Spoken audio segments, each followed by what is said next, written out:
ಮಿತ್ರರೇ ನಮಸ್ಕಾರ. ಮಿತ್ರರೇ, ಟ್ರಂಪ್ ಗ್ರೀನ್ಲ್ಯಾಂಡ್ ವಿಚಾರದಲ್ಲಿ ಒಂದು ದೊಡ್ಡ ಯೂಟರ್ನ್ ಅನ್ನು ತೆಗೆದುಕೊಂಡಿದ್ದಾರೆ ಅಂತ ನಾನು ನಿನ್ನೆಯ ವಿಡಿಯೋದಲ್ಲಿ ನಿಮಗೆ ತಿಳಿಸ್ಕೊಟ್ಟಿದ್ದೆ. ಇದೆಲ್ಲ ನಡೆದಿದ್ದು ದಾವೋಸ್ನ ವರ್ಲ್ಡ್ ಎಕನಾಮಿಕ್ ಫೋರಂ ಶೃಂಗಸಭೆಯಲ್ಲಿ. ಅದೇ ಶೃಂಗಸಭೆಯಲ್ಲಿ ಇನ್ನೊಂದು ಮೇಜರ್ ಆದಂತಹ ಡೆವಲಪ್ಮೆಂಟ್ ನಡೆದಿದೆ. ಅದೇನು ಕೇಳಿದ್ರೆ, ಟ್ರಂಪ್ ಅವರ ಕನಸಿನ ಕೂಸಾದಂತಹ ಬೋರ್ಡ್ ಆಫ್ ಪೀಸ್ ಏನಿದೆ ಅದಕ್ಕೆ ವಿದ್ಯುಕ್ತ ಚಾಲನೆಯನ್ನ ಟ್ರಂಪ್ ಅವರು ಕೊಡೋದಕ್ಕೆ ಹೋಗಿದ್ರು. ಆದರೆ ಟ್ರಂಪ್ಗೆ ಭಾರಿ ಮುಖಭಂಗ ಆಗಿದೆ. ಯಾರಿಂದ ಮುಖಭಂಗ ಆಗಿದ್ದು ಕೇಳಿದ್ರೆ, ಒಂದು ಕಡೆ ಭಾರತ, ಚೈನಾ, ರಷ್ಯಾ ಈ ಎಲ್ಲ ದೇಶಗಳು ಟ್ರಂಪ್ಗೆ ಏಟ್ ಕೊಟ್ಟಿದ್ದಾವಲ್ಲ, ಇನ್ನೊಂದು ಕಡೆ ಅಮೆರಿಕದ ಅತ್ಯಂತ ಆಪ್ತ ದೇಶಗಳಾದಂಥ ಯುರೋಪ್ ಕೂಡ ಟ್ರಂಪ್ಗೆ ಸೆಡ್ಡು ಹೊಡೆದಿದೆ. ಬೋರ್ಡ್ ಆಫ್ ಪೀಸ್ ಕೇವಲ ನಾಮಕಾವಸ್ಥೆಗೆ ಮಾತ್ರ ರೂಪುಗೊಂಡಿದೆ. ಟ್ರಂಪ್ಗೆ ಇದೊಂಥರ ಬಹಳ ದೊಡ್ಡ ಮುಖಭಂಗ. ಯಾಕೆ ಹೀಗಾಯಿತು? ಇದರ ಪರಿಣಾಮ ಏನಾಗುತ್ತೆ? ಮುಂದೆ ಟ್ರಂಪ್ ಏನು ಮಾಡ್ತಾರೆ? ಇದೆಲ್ಲದರ ಬಗ್ಗೆ ಈ ವಿಡಿಯೋದಲ್ಲಿ ನಿಮಗೆ ಡೀಟೇಲ್ ಆಗಿ ತಿಳಿಸ್ಕೊಡ್ತೀನಿ. ಇದರ ಜೊತೆಗೆ ಮಿತ್ರರೇ, ಭಾರತ ಮತ್ತು ಯುರೋಪಿಯನ್ ಯೂನಿಯನ್ ನಡುವೆ ಟ್ರೇಡ್ ಡೀಲ್ ಆಗುವಂತಹದ್ದು ಕನ್ಫರ್ಮ್ ಆಗಿದೆ. ಇದನ್ನ ಯುರೋಪಿಯನ್ ಯೂನಿಯನ್ನ ಮುಖ್ಯಸ್ಥೆಯೇ ಈಗಾಗಲೇ ಘೋಷಣೆ ಮಾಡಿದ್ದಾರೆ. ಇದೆಲ್ಲ ನಿಮಗೆ ಗೊತ್ತಿರುವಂತಹ ವಿಚಾರ.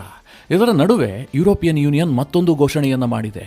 ಕೇವಲ ಯುರೋಪ್ ಮತ್ತು ಭಾರತದ ನಡುವೆ ಟ್ರೇಡ್ ಡೀಲ್ ಮಾತ್ರ ಆಗ್ತಾ ಇಲ್ಲ, ಡಿಫೆನ್ಸ್ ಡೀಲ್ ಆಗತ್ತೆ.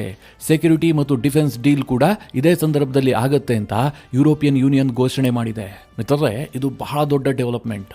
ಯಾವ ರೀತಿಯಾಗಿ ಟ್ರಂಪ್ ಒಂದು ಅಸ್ಥಿರತೆಯನ್ನು ಸೃಷ್ಟಿ ಮಾಡಿದರೆ ಅದರಿಂದ ಭಾರತಕ್ಕೆ ಯಾವ ರೀತಿಯಾಗಿ ಲಾಭ ಆಗ್ತಾ ಇದೆ ಅನ್ನೋದಕ್ಕೆ ಇದೊಂದು ಬೆಸ್ಟ್ ಎಕ್ಸಾಂಪಲ್ ಕೂಡ ಆಗಿದೆ. ಇದರ ಬಗ್ಗೆ ಕೂಡ ಈ ವಿಡಿಯೋದಲ್ಲಿ ನಿಮಗೆ ಡೀಟೇಲ್ ಆಗಿ ತಿಳಿಸ್ಕೊಡ್ತೀನಿ.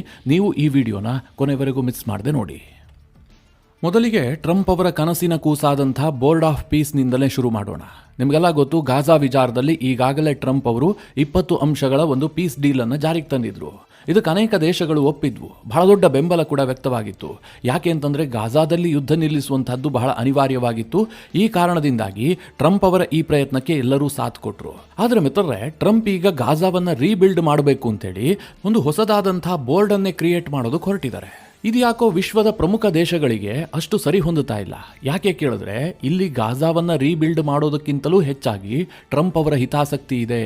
ಟ್ರಂಪ್ ಅವರು ಬೋರ್ಡ್ ಆಫ್ ಪೀಸ್ ಅನ್ನು ನಿರ್ಮಾಣ ಮಾಡುವ ಮೂಲಕ ವಿಶ್ವಸಂಸ್ಥೆಯನ್ನ ಸೈಡ್ ಲೈನ್ ಮಾಡೋದಕ್ಕೆ ಎಲ್ಲಾ ಪ್ರಯತ್ನ ಮಾಡ್ತಾ ಇದ್ದಾರೆ ಅಂತ ಅನೇಕ ದೇಶಗಳಿಗೆ ಅರ್ಥ ಆಗಿದೆ. ಹೀಗಾಗಿ ಟ್ರಂಪ್ ಅವರು ಈ ಬೋರ್ಡ್ ಆಫ್ ಪೀಸ್ಗೆ 60 ದೇಶಗಳಿಗೆ ಇನ್ವಿಟೇಷನ್ ಅನ್ನು ಕಳುಹಿಸಿದ್ರು.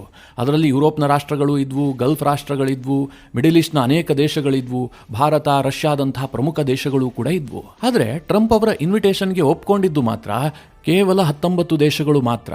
ಮಿತ್ರರೇ, ಇದೇನು ದೊಡ್ಡ ಸುದ್ದಿ ಅಲ್ಲ. ಟ್ರಂಪ್ ಅವರು ಒಂದು 60ಕ್ಕಿಂತ ಹೆಚ್ಚು ದೇಶಗಳಿಗೆ ಇನ್ವಿಟೇಷನ್ ಕೊಟ್ಟಿದ್ರು. ಅದರಲ್ಲಿ 19 ದೇಶಗಳು ಒಪ್ಪಿದಾವಲ್ಲ ಅಂತ ನಾವು ಖುಷಿ ಪಡುವ ಹಾಗಿಲ್ಲ, ಅಥವಾ ಟ್ರಂಪ್ ಕೂಡ ಈ ಬಗ್ಗೆ ನಿಟ್ಟುಸಿರು ಬಿಡುವ ಹಾಗಿಲ್ಲ. ಟ್ರಂಪ್ ಅನ್ನ ಒಪ್ಪಿಕೊಂಡಂತಹ ದೇಶಗಳು ಯಾವುದು ಅನ್ನುವಂಥದ್ದು ಇಂಪಾರ್ಟೆಂಟ್ ಆಗತ್ತೆ. ಒಂದು ಕಾಲ ಇತ್ತು ಮಿತ್ರರೇ, ಅಮೆರಿಕ ಏನೇ ಹೇಳಿದ್ರೂ ಕೂಡ ಯುರೋಪ್ನ ದೇಶಗಳು ಅದನ್ನು ಚಾಚೂ ತಪ್ಪದೆ ಪಾಲನೆ ಮಾಡ್ತಾ ಇದ್ವು. ಅಮೆರಿಕ ಕೈಯಲ್ಲಿ ತೋರಿಸಿದ್ರೆ ಸಾಕು, ಇವರು ತಲೆ ಮೇಲೆ ಇಟ್ಕೊಂಡು ಮೆರೆಸ್ತಾ ಇದ್ರು. ಆ ಕಾಲ ಇತ್ತು. ಆದರೆ ಇವತ್ತು ಪರಿಸ್ಥಿತಿ ಯಾವ ಮಟ್ಟಿಗೆ ಬದಲಾಗಿದೆ ಅನ್ನೋದಕ್ಕೆ ಈ ಬೋರ್ಡ್ ಆಫ್ ಪೀಸ್ ಇದೆಯಲ್ಲ, ಇದು ಬೆಸ್ಟ್ ಎಕ್ಸಾಂಪಲ್. ಟ್ರಂಪ್ ಈ ಬೋರ್ಡ್ ಆಫ್ ಪೀಸ್ ಅನ್ನು ಸೇರ್ಕೊಳ್ಳೋದಕ್ಕೆ ಯುರೋಪ್ನ ಪ್ರಮುಖ ದೇಶಗಳಿಗೆ ಆಹ್ವಾನವನ್ನು ಕೊಟ್ಟಿದ್ರು. ಆದರೆ ಇಡೀ ಯುರೋಪ್ ಇದನ್ನು ತಿರಸ್ಕಾರ ಮಾಡಿದೆ. ನಾವು ಅದಕ್ಕೆ ಸೇರೋದಿಲ್ಲ ಅನ್ನುವಂಥ ಸ್ಪಷ್ಟ ಸಂದೇಶವನ್ನು ಕೊಟ್ಟಿದೆ. ದಾವೋಸ್ನಲ್ಲಿ ವರ್ಲ್ಡ್ ಎಕನಾಮಿಕ್ ಫೋರಂ ಶೃಂಗಸಭೆ ಆಯ್ತಲ್ಲ, ಈ ಸಭೆ ಆದ ಬಳಿಕ ಅದರ ಸೈಡ್ ಲೈನ್ ಆಗಿ ಟ್ರಂಪ್ ಅವರು ಈ ಬೋರ್ಡ್ ಆಫ್ ಪೀಸ್ ಅನ್ನು ಲಾಂಚ್ ಮಾಡಿದ್ರು. ಅಲ್ಲೊಂದು ಸೈನಿಂಗ್ ಸೆರೆಮನಿಯನ್ನು ಕೂಡ ಆಯೋಜನೆ ಮಾಡಲಾಗಿತ್ತು.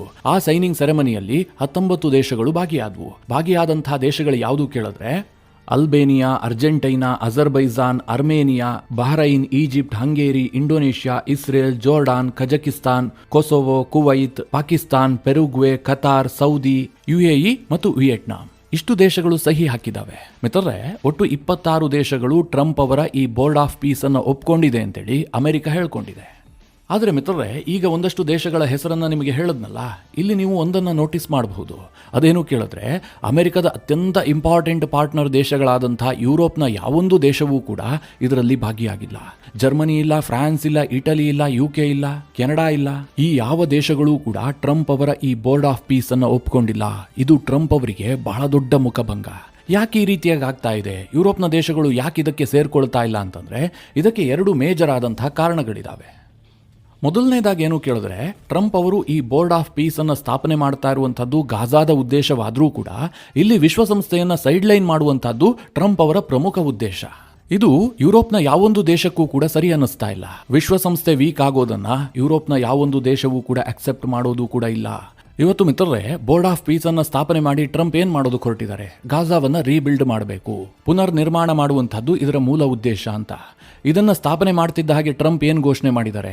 ಗಾಜಾ ಕೇವಲ ಉದ್ದೇಶ ಮಾತ್ರ, ಮುಂದಿನ ದಿನಗಳಲ್ಲಿ ಇದನ್ನ ನಾವು ಇನ್ನಷ್ಟು ವಿಸ್ತರಣೆ ಮಾಡ್ತೀವಿ, ಬೇರೆ ಬೇರೆ ಉದ್ದೇಶಕ್ಕೂ ಕೂಡ, ವಿಶ್ವದಲ್ಲಿ ಶಾಂತಿಯನ್ನ ಸ್ಥಾಪನೆ ಮಾಡೋದಕ್ಕೂ ಕೂಡ ಈ ಬೋರ್ಡ್ ಆಫ್ ಪೀಸ್ ಅನ್ನ ನಾವು ಬಳಸ್ಕೊಳ್ತೀವಿ ಅಂತ ಟ್ರಂಪ್ ಘೋಷಣೆ ಮಾಡಿದ್ದಾರೆ. ಇದು ಮಿತ್ರರೇ, ವಿಶ್ವಸಂಸ್ಥೆಯನ್ನು ಸೈಡ್ ಲೈನ್ ಮಾಡಿದ ಹಾಗಲ್ವಾ?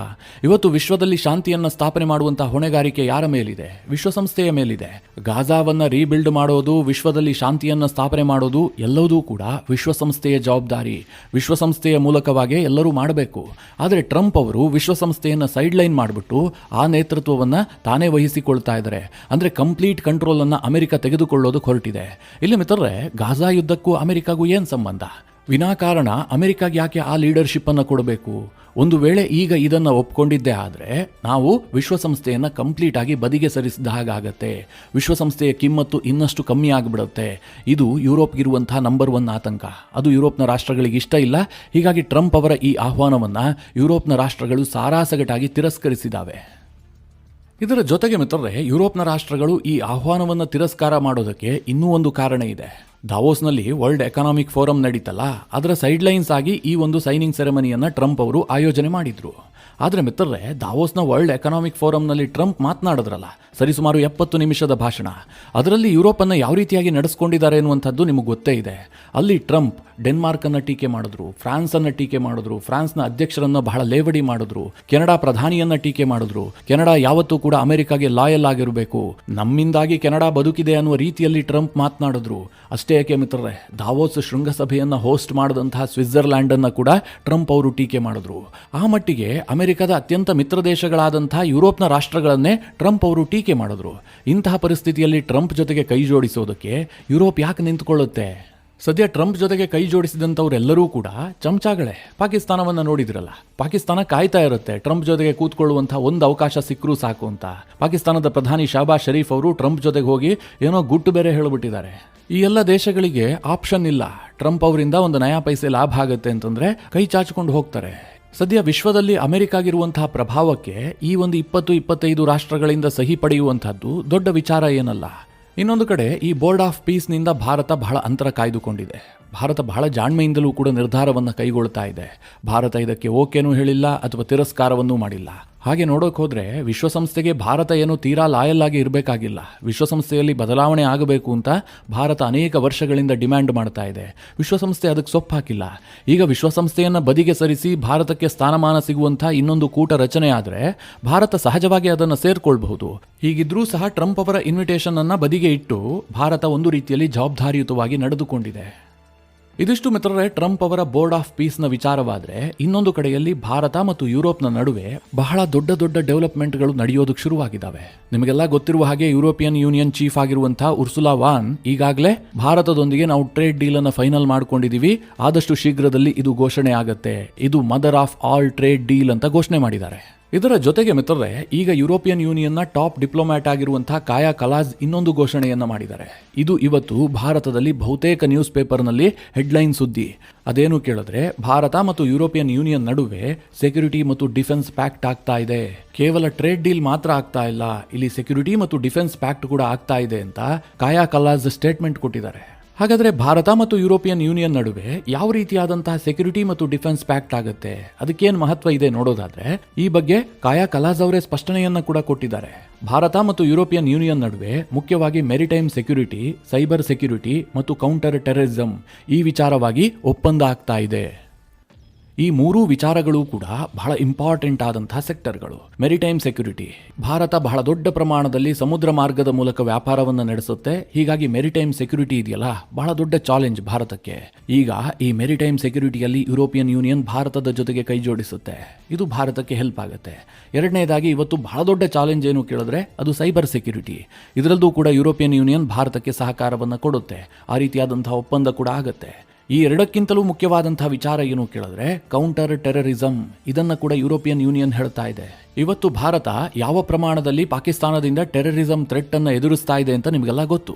ಈ ಹಿಂದೆ ಇದೇ ಕಾಯಾ ಕಲಾಸ್ ಜೊತೆಗೆ ಪತ್ರಿಕಾಗೋಷ್ಠಿಯನ್ನ ನಡೆಸ್ತಾ ಇರುವಂತಹ ಸಂದರ್ಭದಲ್ಲಿ ಜೈಶಂಕರ್ ಅವರು ಬಹಳ ಸ್ಪಷ್ಟವಾಗಿ ಒಂದು ಮಾತನ್ನ ಹೇಳಿದ್ರು.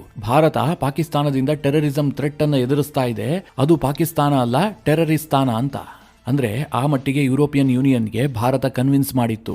ಈಗ ಯುರೋಪಿಯನ್ ಯೂನಿಯನ್ ಹೇಳ್ತಾ ಇದೆ ನಾವು ಭಾರತದೊಂದಿಗೆ ಸೆಕ್ಯೂರಿಟಿ ಡಿಫೆನ್ಸ್ ಪ್ಯಾಕ್ಟ್ಗೆ ಸಹಿ ಹಾಕ್ತೀವಿ, ಅದರಲ್ಲಿ ಕೌಂಟರ್ ಟೆರರಿಸಂ ಕೂಡ ಸೇರಿರುತ್ತೆ ಅಂತ.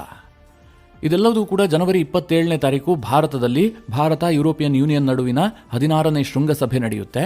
ಆ ಶೃಂಗಸಭೆಯಲ್ಲಿ ಈ ಒಪ್ಪಂದಗಳಿಗೆ ಸಹಿ ಆಗ್ತವೆ. ಈಗಾಗಲೇ ಭಾರತದ ವಿದೇಶಾಂಗ ಸಚಿವರಾಗಿರುವಂತಹ ಎಸ್ ಜೈಶಂಕರ್ ಅವರು ಯುರೋಪ್ನ ಎಲ್ಲಾ ಡಿಪ್ಲೊಮ್ಯಾಟ್ಗಳನ್ನ ಭೇಟಿಯಾಗಿ ಈ ಎಲ್ಲಾ ಡೀಲ್ಗಳ ಕುರಿತಾಗಿ ಚರ್ಚೆಯನ್ನ ಕೂಡ ನಡೆಸಿದ್ದಾರೆ. ಮಿತ್ರರೇ, ನಿಮಗೆ ನೆನಪಿರಲಿ, ಈ ಬಾರಿಯ ಜನವರಿ 26 ಮತ್ತು 27 ಇಡೀ ವಿಶ್ವ ಭಾರತವನ್ನು ನೋಡ್ತಾ ಇರುತ್ತೆ. ವಿಶ್ವದ ಬಹುತೇಕ ಲೀಡಿಂಗ್ ಪತ್ರಿಕೆಗಳು ಭಾರತದಿಂದ ಸುದ್ದಿ ಬರುತ್ತಲ್ಲ ಅದಕ್ಕಾಗಿ ಕಾಯ್ತಾ ಇರ್ತವೆ. ಯಾಕೆ ಕೇಳಿದ್ರೆ ಭಾರತ ಮತ್ತು ಯುರೋಪಿಯನ್ ಯೂನಿಯನ್ ನಡುವೆ ಅಂತಹ ಮಹತ್ವದ ಒಪ್ಪಂದಗಳಾಗೋದಕ್ಕಿದಾವೆ.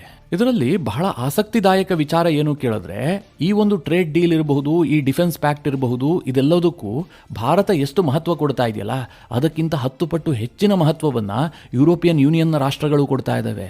ಉದಾಹರಣೆಗೆ ಹೇಳಬೇಕು ಅಂತಂದ್ರೆ ಜರ್ಮನ್ ಚಾನ್ಸಲರ್ ಈ ದಾವೋಸ್ ಶೃಂಗಸಭೆಯಲ್ಲಿ ಮಾತನಾಡುವಂತಹ ಸಂದರ್ಭದಲ್ಲಿ ಭಾರತ ಮತ್ತು EU ನಡುವೆ ನಡೀತಾ ಇರುವಂತಹ ಟ್ರೇಡ್ ಡೀಲ್ನ ವಿಚಾರವನ್ನು ಪ್ರಸ್ತಾಪ ಮಾಡಿದ್ದಾರೆ. ಇದು ಅತ್ಯವಶ್ಯಕ ಅಂತ ಅವರು ಘೋಷಣೆ ಮಾಡಿದ್ದಾರೆ. ಮಿತ್ರರೇ, ಇದೆಲ್ಲದಕ್ಕೂ ಕೂಡ ನಾವು ಯಾರಿಗೆ ಥ್ಯಾಂಕ್ಸ್ ಹೇಳಬೇಕು ಹೇಳಿ? ಟ್ರಂಪ್ಗೆ. ಟ್ರಂಪ್ ಇಲ್ಲದೆ ಹೋಗಿದ್ರೆ ಇದು ಯಾವುದೂ ಕೂಡ ಇಷ್ಟು ಸುಲಭದಲ್ಲಿ ಆಗ್ತಲೇ ಇರಲಿಲ್ಲ. ಇವತ್ತು ಟ್ರಂಪ್ ಇಡೀ ಯುರೋಪ್ಗೆ ಬೆಂಕಿ ಹಚ್ಚಿದ್ದಾರೆ. ಯುರೋಪ್ನ ರಾಷ್ಟ್ರಗಳು ಹೊಸ ಯೋಚನೆಯನ್ನ ಮಾಡುವ ಹಾಗೆ ಮಾಡಿದ್ದಾರೆ. ಇಷ್ಟು ದಿನ ಯುರೋಪ್ನ ರಾಷ್ಟ್ರಗಳು ನೆಮ್ಮದಿಯಿಂದ ನಿದ್ದೆ ಮಾಡ್ತಾ ಇದ್ವು. ಟ್ರಂಪ್ ಹಚ್ಚಿದಂತಹ ಕಿಡಿಗೆ ಅವ್ರಿಗೆ ದಿಕ್ಕು ಕಾಣದಂತಾಗಿದೆ. ಯುರೋಪ್ನ ರಾಷ್ಟ್ರಗಳು ಹೊಸ ಆಪ್ಷನ್ ಹುಡುಕೋದಕ್ಕೆ ಶುರು ಮಾಡಿದವೆ. ಇಷ್ಟು ದಿನ ಅವರಿಗೆ ಇಂತಹ ತಲೆಬಿಸಿಯೇ ಇರಲಿಲ್ಲ. ಏನೇ ಆದರೂ ಕೂಡ ಅಮೆರಿಕ ಇರ್ತಾ ಇತ್ತು, ಅಮೆರಿಕ ನೋಡ್ಕೊಳ್ತಾ ಇತ್ತು. ನಿಮಗೊಂದು ನೆನಪಿರಲಿ, ಯಾವಾಗಲೂ ಕೂಡ ಅಷ್ಟೇ, ಕ್ರೈಸಿಸ್ ಆಗದೆ ರೆವಲ್ಯೂಷನ್ ಆಗೋದಕ್ಕೆ ಸಾಧ್ಯವೇ ಇಲ್ಲ. ಒಂದು ದೊಡ್ಡ ಕ್ರೈಸಿಸ್ ಆದ ಬಳಿಕವೇ ಒಂದು ದೊಡ್ಡ ರೆವಲ್ಯೂಷನ್ ಆಗುತ್ತೆ. ಉದಾಹರಣೆಗೆ ಕೊರೋನಾವನ್ನೇ ತೆಗೆದುಕೊಳ್ಳಿ. ಕೊರೋನಾ ಇಡೀ ವಿಶ್ವಕ್ಕೆ ಬಾಧಿಸ್ತು. ಇದರಿಂದ ಏನು ಔಟ್ಕಮ್ ಬಂತು? ನಾವು ಕೊರೋನಾಗೆ ಲಸಿಕೆಯನ್ನು ಕಂಡುಹಿಡಿದ್ವಿ. ನಮ್ಮ ಆಸ್ಪತ್ರೆಯ ವ್ಯವಸ್ಥೆಗಳು ಬದಲಾದ್ವು. ಒಂದು ದೊಡ್ಡ ಪ್ಯಾಂಡಮಿಕ್ ಅನ್ನು ಎದುರಿಸೋದಕ್ಕೆ ಆಸ್ಪತ್ರೆಗಳು ರೆಡಿ ಆದ್ವು. ವೈದ್ಯಕೀಯ ಸೇವೆಯಲ್ಲಿ ರೆವಲ್ಯೂಷನ್ ಆಯಿತು. ಇದೆಲ್ಲದಕ್ಕೂ ಏನು ಕಾರಣ ಅಂತಂದ್ರೆ ಕೊರೋನಾ ಕ್ರೈಸಿಸ್ ಕಾರಣ. ಈಗ ಟ್ರಂಪ್ ಕೂಡ ತನ್ನ ಹುಂಬತನದಿಂದಾಗಿ ವಿಶ್ವಕ್ಕೆ ಅಂತಹದೊಂದು ಕ್ರೈಸಿಸ್ ಅನ್ನು ತಂದಿಟ್ಟಿದ್ದಾರೆ. ಇದರ ಔಟ್ಕಮ್ ಏನು ಕೇಳಿದ್ರೆ ಒಂದು ದೊಡ್ಡದಾದಂತಹ ರೆವಲ್ಯೂಷನ್ ಆಗುತ್ತೆ. ಆ ರೆವಲ್ಯೂಷನ್ ನಿಂದಾಗಿ ಅಮೆರಿಕದ ಪ್ರಾಬಲ್ಯವೇ ಕಡಿಮೆ ಆಗುತ್ತೆ. ಯೂನಿಪೋಲಾರ್ ವರ್ಲ್ಡ್ ನಿಂದ ಜಗತ್ತು ಮಲ್ಟಿಪೋಲಾರ್ ವರ್ಲ್ಡ್ ಕಡೆಗೆ ತಿರುಗುವಂತೆ ಟ್ರಂಪ್ ಅವರೇ ಮಾಡ್ತಾ ಇದ್ದಾರೆ. ಮಿತ್ರರೇ, ಈ ಎಲ್ಲ ವಿಚಾರಗಳ ಕುರಿತಾಗಿ ನಿಮ್ಮ ಅನಿಸಿಕೆ ಅಭಿಪ್ರಾಯಗಳೇನು? ಕಮೆಂಟ್ ಮಾಡುವ ಮೂಲಕ ನಮಗೆ ತಿಳಿಸಿ. ಹಾಗೆ ನಿಮಗೆ ಈ ವಿಡಿಯೋ ಇಷ್ಟವಾದರೆ ಲೈಕ್ ಮಾಡಿ. ಜೊತೆಗೆ ನೀವಿನ್ನೂ ನಿಮ್ಮ ನೆಚ್ಚಿನ ಸಂಸ್ಕಾರ ಸೌರಭ ಯೂಟ್ಯೂಬ್ ಚಾನಲ್ನ ಸಬ್ಸ್ಕ್ರೈಬ್ ಮಾಡಿಲ್ಲ ಅಂತಾದರೆ ಈ ಕೂಡಲೇ ಸಬ್ಸ್ಕ್ರೈಬ್ ಮಾಡಿ ಮುಂದಿನ ಎಲ್ಲ ಅಪ್ಡೇಟ್ಗಳ ನೋಟಿಫಿಕೇಷನ್ಗಾಗಿ